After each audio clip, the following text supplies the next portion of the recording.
Mirëdita të gjithëve, faleminderit që keni ardhur në këtë numër kaq të madh. Dua t'i përshëndes të gjithë qytetarët e Ulqinit edhe ato të cilët nuk janë prezent, të gjithë bashkëkombasit tanë kudo që ndodhen. Dua të ju drejtohem në atë gjuhë në të cilën kjo kala dhe ky qytet çdo herë ka marrë vesh mas mirit edhe e ka dhënë mesazhin më të qartë. Neve kemi qenë të bashkuar që nga fillimi, kur neve na kanë ardhur disa lajme që për plazhin e madh janë investime të dyshimta. Do të thotë kemi treguar pjekuri qytetare dhe politike. Ashtu kemi filluar dhe ashtu do të jemi deri në fund.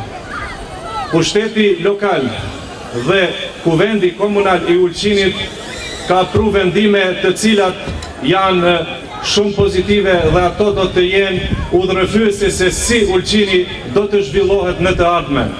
Pra ne jemi për investime, por jemi për investime të cilët do të ruajnë edhe identitetin ton, edhe të ardhmen ton, edhe të ardhmen e brezave të cilët do të vinë pas neve.